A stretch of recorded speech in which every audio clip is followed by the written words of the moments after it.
चर्चा करने जा रहे हैं। संविधान सभा का गठन किस प्रकार से किया गया, संविधान सभा की ऐतिहासिक पृष्ठभूमि क्या है, संविधान सभा के क्या कार्य है और संविधान सभा में किस प्रकार से सदस्यों को चुना गया है, इन सारे प्रश्नों पर चर्चा हम बड़ा विस्तार से करने जा रहे हैं। सबसे पहले बात करते हैं भारतीय संविधान में वह कौन सा पहला व्यक्ति था जिसने संविधान सभा की बात कही थी।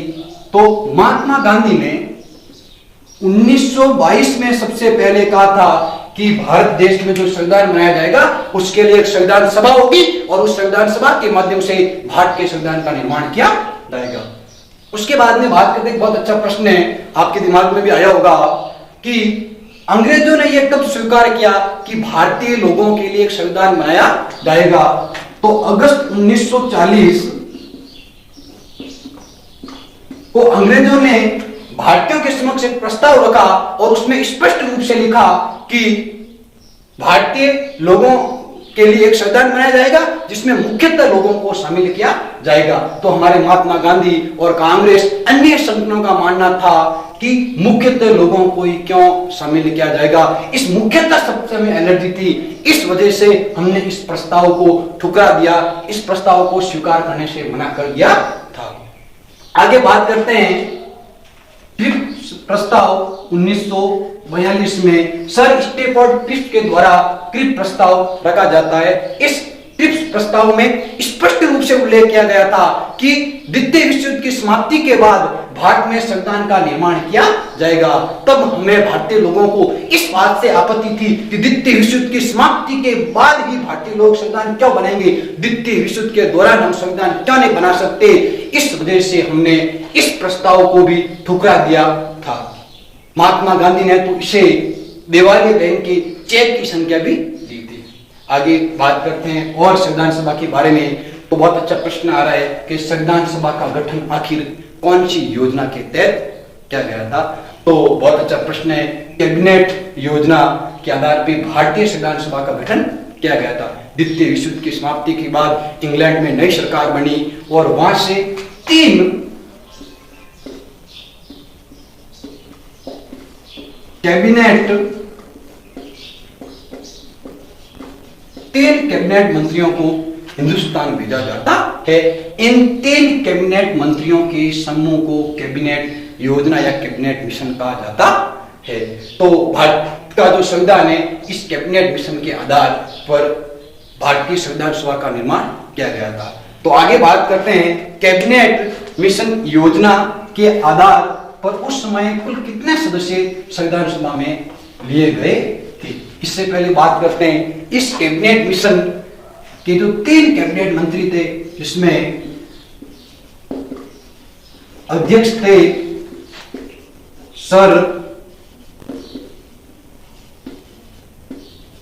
पैट्रिक लॉरेंस और दो अन्य सदस्य थे, एक थे सर स्टेफोर्ड क्रिप्स और एक थे अलेक्जेंडर। ये तीन व्यक्ति है जो हिंदुस्तान आए थे। आगे बात करते हैं कैबिनेट योजना के आधार पर कुल जो 390 सदस्य थे इनको किस प्रकार से चुना गया। क्या इन 390 सदस्यों को निर्वाचित किया गया, क्या इन 390 सदस्यों को मनोनीत किया गया था। तो इन 390 सदस्यों को निर्वाचित और मनोनीत दोनों किए गए। तो देखते हैं निर्वाचित और मनोनीत दोनों किस प्रकार से किए गए। 292 प्लस 4 सदस्य थे। ये ब्रिटिश भारत या मैं कहूं अंग्रेज भारत उस समय अपना भारत दो भागों में विभाजित था। जिस भारत पे डायरेक्ट रूप से अंग्रेज शासन करते थे उसे अंग्रेज भारत या ब्रिटिश भारत कहते थे। वहां से 292 प्लस 4 सदस्यों को चुना गया था और जो पीछे अपना भारत बचा वहां से 93 सदस्यों को लेना था जो देसी भारत था जहां प्रत्यक्ष रूप से राजा महाराजाओं का शासन था। आपके दिमाग में बहुत अच्छा प्रश्न आया होगा कि आखिर संविधान सभा में 390 सदस्यों को ही क्यों लिया गया। 370 भी हो सकते थे, 410 भी हो सकते थे, 450 भी हो सकते थे, 470 भी हो सकते। आखिर 390 सदस्यों को क्यों लिया गया, बहुत अच्छा प्रश्न है। जब कैबिनेट मिशन भारत आई थी जिस समय अपने भारत में संविधान सभा का निर्माण होना था उस समय अपने भारत की जो जनसंख्या थी वो लगभग 40 करोड़ थी और कैबिनेट मिशन ने यह तय किया कि एक सदस्य 10 लाख की आबादी का प्रतिनिधित्व करेगा। तो इसलिए लगभग 40 करोड़ की जनसंख्या थी, इसलिए अपने संविधान सभा के 389 सदस्य थे। आगे एक प्रश्न है और बहुत अच्छा बन रहा है, ये 4 क्या है? 292 प्लस 4 क्या? जिस प्रकार अपने भारत में वर्तमान समय में केंद्र शासित प्रदेश है, इसी प्रकार उस समय चीफ कमिश्नर प्रांत हुआ करते थे और इन प्रांतों से प्रत्येक चीफ कमिश्नर प्रांत से एक एक सदस्य संविधान सभा के लिए चुना जाना था। 4 चीफ कमिश्नर प्रांत कौन कौन से थे? नंबर 1 दिल्ली, नंबर 2 अजमेर और अजमेर का मेरवाड़ा, नंबर 3 कुर्ग जो वर्तमान में कर्नाटक में, और नंबर 4 बलूचिस्तान। उस समय ये 4 चीफ कमिश्नर प्रांत थे। आगे बात करते हैं 9 दिसंबर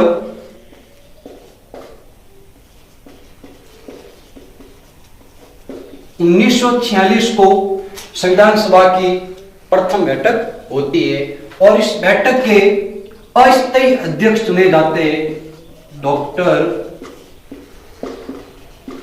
सच्चिदानंद सिन्हा। ये अस्थायी अध्यक्ष चुने गए थे। आपके दिमाग में प्रश्न आया होगा कि आखिर संविधान की पहली बैठक में डॉक्टर सच्चिदानंद सिन्हा को ही अध्यक्ष क्यों चुना गया? क्या उन्हें मनोनीत किया गया? क्या उनका ब्रिटिश सरकार के द्वारा निर्वाचन किया गया या वो संविधान सभा के सबसे बुजुर्ग सदस्य थे? तो याद रखना, ये संविधान सभा के सबसे बुजुर्ग सदस्य थे, इस वजह से इन्हें संविधान सभा की प्रथम बैठक का अध्यक्ष बनाया गया। आगे बात करते हैं 9 दिसंबर 1946 को संविधान सभा की बैठक चल रही थी। उस समय मुस्लिम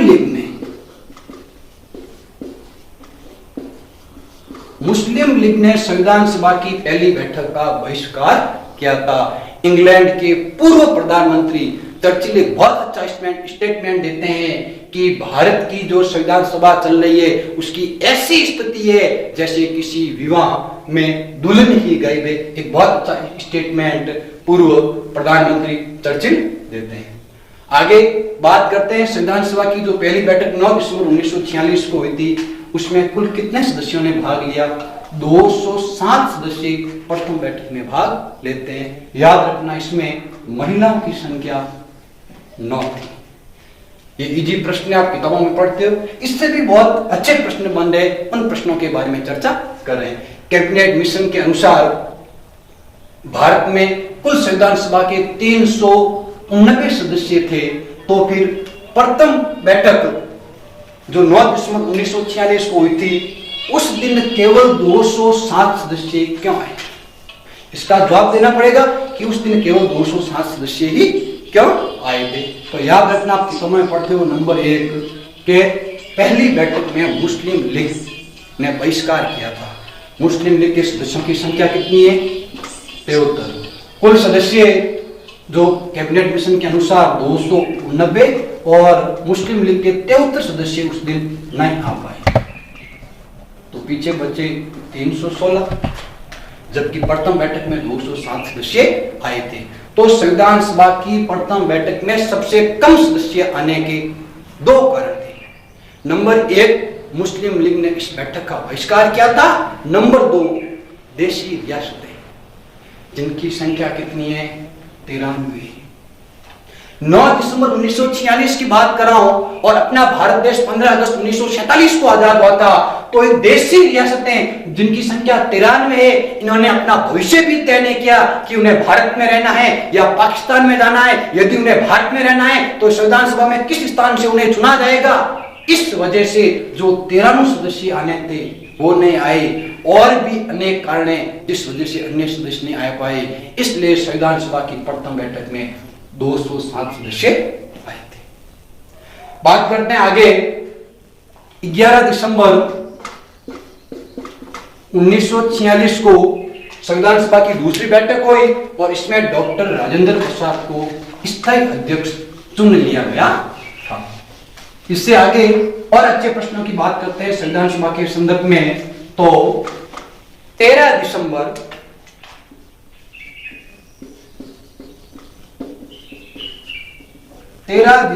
1946 को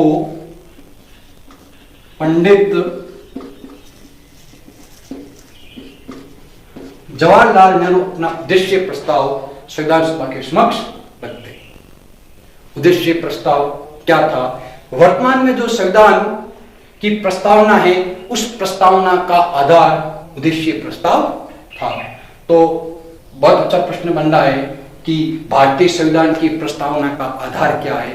तो उद्देश्य प्रस्ताव है। उद्देश्य प्रस्ताव क्या था? जो हम भावी संविधान बनाने जा रहे थे उस भावी संविधान के क्या उद्देश्य होंगे, सरकार की प्रकृति कैसी होगी, सरकार कौन कौन से कार्य करेंगी, ये सारे उद्देश्य उस उद्देश्य प्रस्ताव में दिए हुए थे। याद रखना, उद्देश्य प्रस्ताव 13 दिसंबर 1946 के दिन लागू नहीं हुआ था। संविधान सभा के बहुत सारे सदस्य जैसे M.R. अयंकर और डॉक्टर भीमराव अंबेडकर और अन्य सदस्यों का मानना था कि जब तक मुस्लिम लीग के सदस्य नहीं आ जाते जब तक उद्देश्य प्रस्ताव को स्वीकार नहीं किया जाएगा। और फिर आगे 22 जनवरी 1947 को उद्देश्य प्रस्ताव को स्वीकार कर लिया जाता है। इससे बाद में डॉक्टर भीमराव अंबेडकर, संविधान सभा की बात हो रही है और डॉक्टर भीमराव अंबेडकर के बारे में चर्चा नहीं करें, ये तो हो ही नहीं सकता। डॉक्टर भीमराव अंबेडकर का विषय रहा भी विवाद में है। तो संविधान की प्रारंभिक बैठकों में डॉक्टर भीमराव अंबेडकर के बारे में बहुत कम उल्लेख देखने को मिलता है। फिर भी डॉक्टर भीमराव अंबेडकर भारतीय संविधान के निर्माता हैं। संविधान सभा के एक सदस्य के.वी. राव ने तो डॉक्टर भीमराव अंबेडकर को भारतीय संविधान का जनक और जननी दोनों कहा है। तो डॉक्टर भीमराव अंबेडकर की प्रारंभिक स्थिति देखते हैं। डॉक्टर भीमराव अंबेडकर संविधान सभा से बॉम्बे से चुनाव लड़ते हैं संविधान सभा के लिए, और उस चुनाव में डॉक्टर भीमराव अंबेडकर हार जाते हैं। फिर वो मुस्लिम लीग की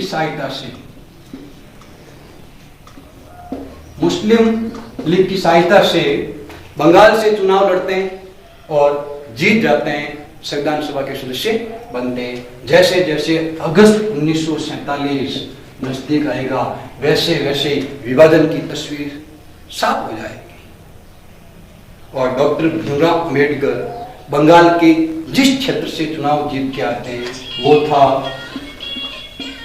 जैसुर कुलना।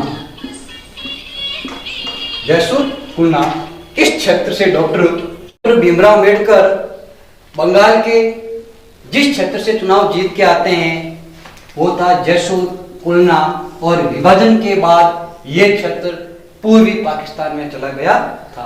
डॉक्टर भीमराव अंबेडकर की सीट खाली हो गई थी, वो अब संविधान सभा के सदस्य नहीं रहे।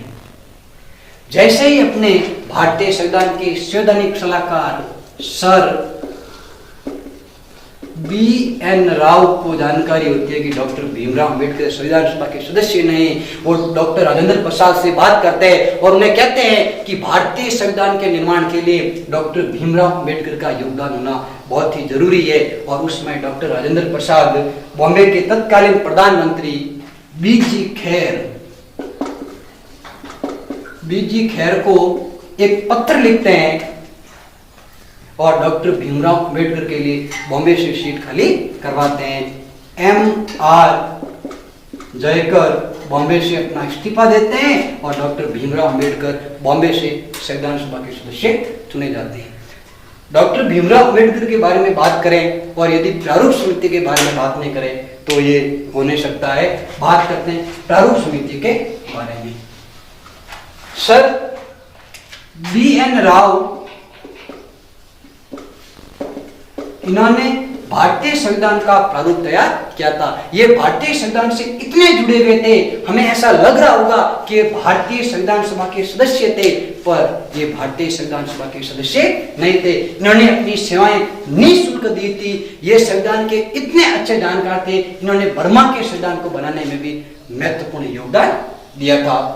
तो बात करते हैं बी.एन. राव ने भारत के संविधान का प्रारूप तैयार करके दिया। तो उस प्रारूप पे विचार करने के लिए जिस समिति का गठन किया गया था, उस समिति का नाम है प्रारूप समिति। प्रारूप समिति, इस प्रारूप समिति की जो स्थापना है वो 29 अप्रैल 1947 को की जाती है और इसके अध्यक्ष थे डॉक्टर भीमराव अंबेडकर। डॉक्टर भीमराव अंबेडकर सहित इस समिति में कुल 7 सदस्य थे। प्रारूप समिति को एक और अन्य नाम से जाना जाता है, इसे पांडुलेखन समिति भी कहा जाता है। याद रखना, बहुत अच्छा है पांडुलेखन समिति। इनके अलावा एक बहुत अच्छा प्रश्न बन रहा है कि प्रारूप समिति का गठन क्यों किया गया था। तो सर बी.एन. राव द्वारा जो संविधान का प्रारूप तैयार किया गया था, उस प्रारूप पे विचार करने के लिए प्रारूप समिति का गठन किया गया था। आगे बात करते हैं संविधान सभा के संदर्भ में और अच्छे प्रश्नों के बारे में चर्चा करते हैं। तो संविधान सभा के कुल कितने अधिवेशन हुए थे? तो याद रखना, संविधान सभा में कुल 12 अधिवेशन हुए थे। बहुत सारी किताबों हम 11 अधिवेशन पढ़ने को मिलते, 11 प्लस 1। 24 जनवरी 1947 को संविधान सभा की अंतिम बैठक होती है और अगर इसे साथ में जोड़ा जाए तो संविधान सभा के कुल 12 अधिवेशन हुए थे। और संविधान सभा के संदर्भ में अच्छे प्रश्न की बात करें तो संविधान सभा में कुल कितनी महिलाओं ने भाग लिया? याद रखना, संविधान सभा की प्रथम बैठक में 9 महिलाओं ने भाग लिया। संविधान सभा में कुल जो महिलाओं की संख्या थी वो 15 थी और इसमें एक मुस्लिम महिला थी, उसका नाम था बेगम अयास रसूल। और आगे बात करते हैं संविधान सभा के संदर्भ में। तो राजस्थान से संविधान सभा के कुल कितने सदस्य चुने गए थे? अलग अलग किताबों में अलग अलग पढ़ते हैं, कहीं हम पढ़ते हैं 11 थे, कहीं पढ़ते 12 थे, कहीं 13, कहीं 15 पढ़ते हैं। तो याद रखना, राजस्थान से संविधान सभा के कुल 15 सदस्य चुने गए थे। बहुत सारी किताबों में 14 सदस्य पढ़ते हैं। तो इस समस्या को भी अभी हम सॉल्व करते हैं। उस समय भारत में अपने जो राजा महाराजों का शासन था, जो देशी रियासतें थी, उनकी संख्या उस समय 93 थी और उस क्षेत्र से राजस्थान भी आता है। राजस्थान भी देशी रियासतों में आता है और राजस्थान से संविधान सभा के लिए 14 सदस्य चुनकर भेजे गए थे। इससे पहले वाली बात याद करो, हमने पढ़ा था संविधान सभा के जो कुल 389 सदस्य थे, उसमें से 292 प्लस 4, जो 292 सदस्य अंग्रेज भाग से चुन के आए थे, प्लस 4 पढ़ा था। प्लस 4 जो वर्तमान में जिस प्रकार से केंद्र शासित प्रदेश है, इसी तरह उस समय चीफ कमिश्नर प्रांत थे। और आपको याद होगा कि राजस्थान से भी एक चीफ कमिश्नर प्रांत था और वो था अपना अजमेर, और अजमेर का था मेरवाड़ा। अजमेर का था मेरवाड़ा। एक इसको साथ में जोड़ा जाए तो राजस्थान से संविधान सभा के लिए कुल 15 सदस्य चुन के गए थे। आगे बात करते हैं और संविधान सभा के संदर्भ में अच्छे प्रश्नों की बात करते हैं। तो 26 नवंबर 1949 को अपना भारत का जो संविधान है वो आंशिक रूप से लागू किया गया।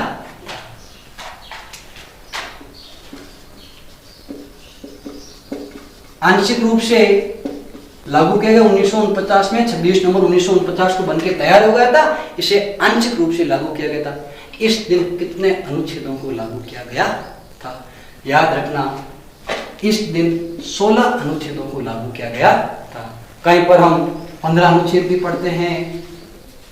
तो 26 नवंबर 1949 को जो 15 अनुच्छेद लागू किए गए थे उनका उल्लेख संविधान के अनुच्छेद 394 में है। अगर इसे साथ में जोड़ा जाए तो कुल अनुच्छेदों की संख्या 16 हो जाएगी। इस दिन विधि दिवस के रूप में 26 नवंबर को विधि दिवस के रूप में भी मनाते हैं और संविधान दिवस के रूप में भी मनाते हैं। आगे बात करते हैं कि 26 जनवरी 1950 को भारत का संविधान पूर्ण रूप से लागू हो गया था। तो आपके दिमाग में प्रश्न आया होगा कि आंशिक रूप से और पूर्ण रूप से क्या है। तो हमें याद करना चाहिए 1929 कांग्रेस का लाहौर अधिवेशन, जिसमें स्पष्ट रूप से कहा गया था कि प्रतिवर्ष 26 जनवरी को पूरे भारतवर्ष में स्वतंत्रता दिवस मनाया जाएगा और प्रथम स्वतंत्रता दिवस 26 जनवरी 1930 को मनाया गया। जैसे जैसे समय व्यतीत होता गया और 15 अगस्त 1947 को अपना भारत देश आजाद हो गया था और हम स्वतंत्रता दिवस प्रतिवर्ष 15 अगस्त को मनाते हैं। तो इस 26 जनवरी का जो ऐतिहासिक दिन था, जो ये ऐतिहासिक तिथि थी, कहीं इसकी महत्ता कम ना हो जाए, इस ऐतिहासिक दिन को कहीं भूल ना जाए, इस ऐतिहासिक दिन को याद रखने के लिए जो संविधान के बाकी अनुच्छेद बचे उन्हें 26 जनवरी 1950 को भारत का संविधान पूर्ण रूप से लागू किया गया था। संविधान के संदर्भ में आगे और अच्छी बात करें, अच्छे प्रश्नों की बात करें तो 24 जनवरी 1950 को संविधान सभा की अंतिम बैठक हुई थी और इसमें दो बातें मुख्य थी। नंबर 1, 284 सदस्यों ने संविधान पर अंतिम रूप से हस्ताक्षर किए थे। संविधान पे हस्ताक्षर करने वाले प्रथम व्यक्ति अपने भारत के प्रथम प्रधानमंत्री पंडित जवाहरलाल नेहरू थे, जिन्होंने भारत के संविधान पे सबसे पहले हस्ताक्षर किए थे। और अपने भारत के प्रथम राष्ट्रपति डॉक्टर राजेंद्र प्रसाद भारत के संविधान पर हस्ताक्षर करने वाले अंतिम व्यक्ति थे। एक आपके दिमाग में बहुत अच्छा प्रश्न आया होगा कि कैबिनेट मिशन योजना के आधार पे संविधान के 390 सदस्य थे और अंत में देखा कि संविधान के ऊपर मात्र 284 लोगों ने हस्ताक्षर क्यों किए। तो एक तो आप सबको मालूम है कि मुस्लिम लीग ने बहिष्कार किया विभाजन के बाद, तो इनके सदस्य साथ में शामिल नहीं हुए। तो मुस्लिम लीग ने जब भारत की प्रथम बैठक और भारत के संविधान का बहिष्कार किया तो पीछे इनके सदस्यों की जो संख्या बची थी वो बची थी 316। जबकि याद रखना, मुस्लिम लीग द्वारा बहिष्कार करने के बाद भारत में संविधान सभा के जो सदस्यों की संख्या थी वो 324 थी। अंतर क्यों? याद रखना, संविधान सभा का बहिष्कार मुस्लिम लीग ने किया था, ना कि मुस्लिम लीग के सदस्यों ने किया था। तो बहुत सारे मुस्लिम लीग के सदस्यों ने भी संविधान सभा में भाग लिया था। इसलिए मुस्लिम लीग के बहिष्कार के बाद जो सदस्यों की संख्या थी वो 324 थी। 15 अगस्त 1947 को अपना भारत देश आजाद हुआ, उस समय सदस्यों की संख्या थी वो 299 थी। और 24 जनवरी 1950 को जब अंतिम बैठक में हस्ताक्षर हुए 284 व्यक्तियों ने हस्ताक्षर किए थे। बहुत सारे व्यक्ति और भी थे, उन्होंने संविधान सभा की प्रत्येक सभा में भाग लिया था, फिर भी उन्होंने उसके ऊपर हस्ताक्षर करने से मना कर दिया था। दूसरे प्रश्न की चर्चा करते हैं। 24 जनवरी 1950 को अपने भारत के प्रथम राष्ट्रपति जो डॉक्टर राजेंद्र प्रसाद थे, उनको राष्ट्रपति चुना गया था। इसलिए आपके दिमाग में प्रश्न आना चाहिए कि डॉक्टर राजेंद्र प्रसाद को राष्ट्रपति चुनने का अधिकार किसने दिया संविधान सभा को? और फिर डॉक्टर राजेंद्र प्रसाद का निर्वाचन हुआ, निर्वाचन किस प्रकार से हुआ, इन दोनों प्रश्नों के बारे में हम चर्चा करेंगे कि एक तो राजेंद्र प्रसाद को किसने अधिकार दिया चुनाव निर्वाचन करने का, और राजेंद्र प्रसाद का निर्वाचन ने क्यों किया कि या फिर उन्हें मनोनीत किया। इन दोनों प्रश्नों की बात करते हैं तो हमारी संविधान सभा के दो कार्य थे। हमारी संविधान सभा के दो कार्य थे। नंबर 1 संविधान निर्माण और नंबर 2 संसद। संविधान निर्माण जो चल रहा था, इनके अध्यक्ष थे राजेंद्र प्रसाद और संसद इनके अध्यक्ष थे जी.वी. मावलकर। बात करते हैं कि संविधान सभा 2 शिफ्ट में होगी। मान लीजिए पहली वाली शिफ्ट में संविधान सभा के निर्माण का कार्य चल रहा था, तो शाम वाली शिफ्ट में संसद का कार्य चल रहा था। बात करते हैं डॉक्टर राजेंद्र प्रसाद को राष्ट्रपति चुनने का अधिकार संविधान सभा को किसने दिया, क्योंकि संविधान सभा साथ साथ एक संसद के रूप में भी कार्य कर रही थी और बाकायदे संविधान सभा में एक ऑर्डर निकाला गया था, जो राष्ट्रपति बनना चाहता है वो अपना फॉर्म भरिए। उसमें डॉक्टर राजेंद्र प्रसाद ने मात्र एक फॉर्म भरा गया था, बाकी किसी का फॉर्म नहीं आया और डॉक्टर राजेंद्र प्रसाद भारत के प्रथम राष्ट्रपति चुने गए थे। आगे और चर्चा करते हैं। 15 अगस्त 1947 को अपना भारत देश आजाद हुआ था। तब से लेके 26 जनवरी 1947 से 1950 के मध्य भारत की शासन व्यवस्था किस प्रकार से चल रही थी, क्योंकि उसमें संविधान का निर्माण प्रक्रिया चल रही थी, तो भारत का शासन किस प्रकार से चल रहा था। याद रखना 1935 का जो भारत शासन अधिनियम है, उस भारत शासन अधिनियम के 1935 के अधिनियम के आधार पे 1947 से 1950 के मध्य हमारी शासन व्यवस्था चल रही थी। और 26 जनवरी 1950 को जब हमारा संविधान पूर्ण रूप से लागू किया गया, उसमें 1935 का जो अधिनियम था, ये अनुच्छेद 395 के द्वारा समाप्त कर दिया जाता है। और प्रश्नों की बात करें तो भारत के संविधान को बनने में 2 वर्ष 11 माह और 18 दिन लगे थे। और भी संविधान संबंधित और महत्वपूर्ण प्रश्न होते हैं। इसी के साथ आपके भविष्य को ध्यान में रखते हुए आगे और अच्छे वीडियो बनाए जाएंगे, और मुख्य रूप से राजस्थान का मानचित्र जो कहानी और चुटकुलों के माध्यम से बिल्कुल इजी तरीके से राजस्थान के 33 जिले किस प्रकार से भरे जाएंगे, वो वीडियो बहुत जल्द मैं आपके बीच में लेके आऊंगा। और एक भारत का